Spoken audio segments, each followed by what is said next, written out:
السلام عليكم ورحمة الله وبركاته، مرحبا بكم جميعا في قناة وصفات أم حاتم.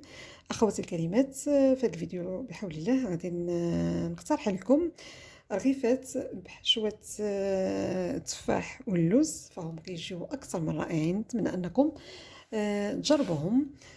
هنا زينتهم باللوز إفيلي. ممكن أنكم يعني تزينوهم يعني سكر كلاصي. انا هنايا تفاديا لكثره السكريات ما بغيتش نزيد سكر كلاصي، فهما كيجيو رائعين كما قلت لكم، كيجيو مقرمشين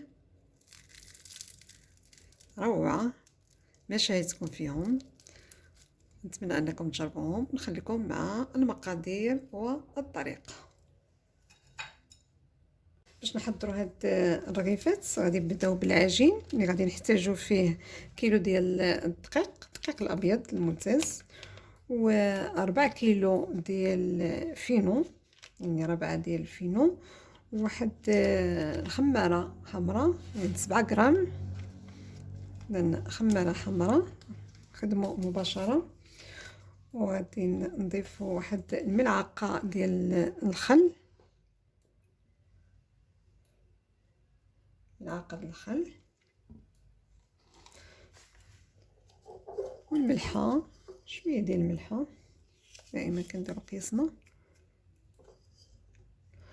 واحد الملعقه ديال السكر سنيده، وراس ملعقه صغيره ديال الخميره الفوريه. راس ملعقه صغيره يعني واحد القليل من الخميره الفوريه. صافي هنايا كنخلطوا هاد المقادير هذه كامله، وغادي نعجنوها بالماء دافي. نعجنوها وندلكوها مزيان ونخليوها ترتاح. من بعد غادي نقطعوها قطع صغيره على شكل الرغيفات العاديين. اذا هنا غادي نعجن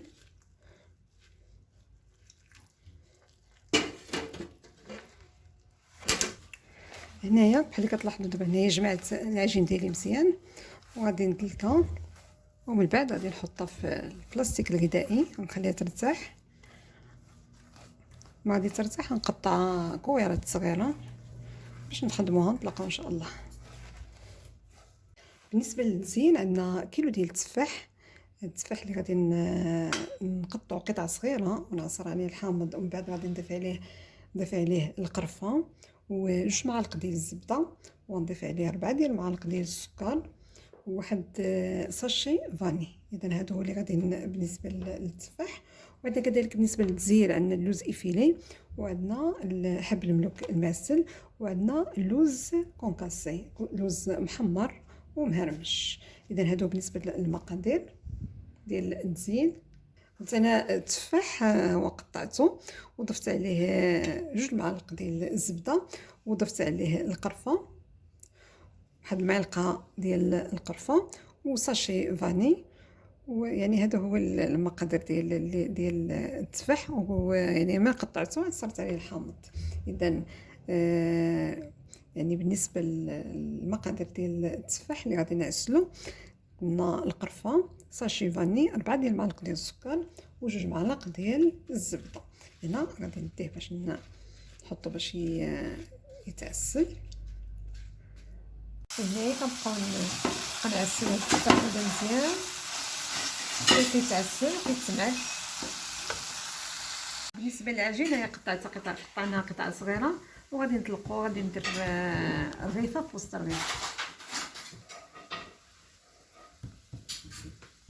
هنايا كنطلقوا العجين، كنطلقوا القطعه الاولى، ومن بعد كنحطوا فوق منها القطعه الرغيفه الثانيه، يعني رغيفه في وسط الرغيفه، وكنطويوها عادي. دائما الرغيفه في وسط الرغيفه كنطويوها عادي حتى كنساليو هذيك الكميه اللي عندنا كامله، ومن بعد كنخليوها ترتاح. الرغيفه ديالنا من بعد ما درت وحده في وسط وحده خليتهم هكا شويه كيرتاحوا. دابا غادي نعمرهم بخليط ديال التفاح. غناخذ شويه ديال التفاح اللي عسلنا، وغادي نحط فوق منه اللوز هكا مهرمش، ونحاول نسد الجوانب على هذا الشكل هذا، وانا كنضغط دائما.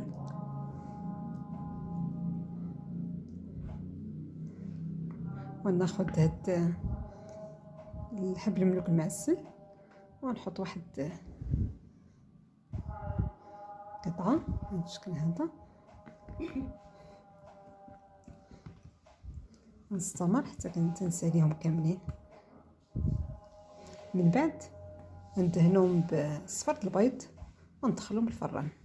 من بعد ما ساليتهم كاملين يعني عمرناهم، كناخذوا اصفر البيض وكندهنوهم ولا بيضه كامله وكندهنوهم، ومن بعد غادي ندخلوهم الفرن. الفرن دائما كيكون مسخن مزيان، يكون مشعل من تحت من فوق. كنحطوهم كنقصوا عليهم باش كيطيبوا على خاطرهم. هنا الرغيف ديالنا من خرجناهم من الفران. دابا هنايا ندهنوهم بالعسل، ممكن ندهنوهم بالكونفيتير او بالناباج. انا فضلت انني ندهنهم بالعسل.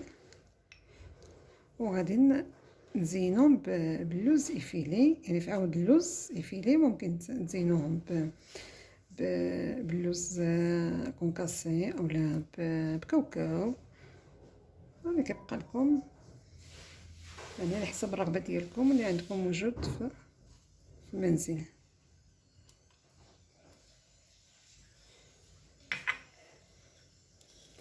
لكن هاد الرغيفات هادو فهما كيجيو روعه، نتمنى انكم تجربوهم.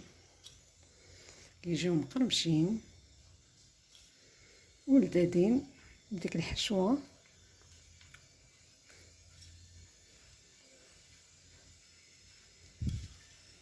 يعني الا جربتوهم ما غاديش تندموا عليهم نهائيا، وغادي يبقاو عندكم دائما معتمدين. اذا هنا غنكمل هاد التزيين ديال هاد الرغيفات ونطلقوا في الطبق النهائي. هادو هما الرغيفات ديالنا من بعد ما كملت التزيين ديالهم، فهما كيجيو رائعين. نتمنى انكم تجربوهم ونتلاقاو ان شاء الله في فيديو لاحق باذن الله. خليتكم بالف خير، السلام عليكم.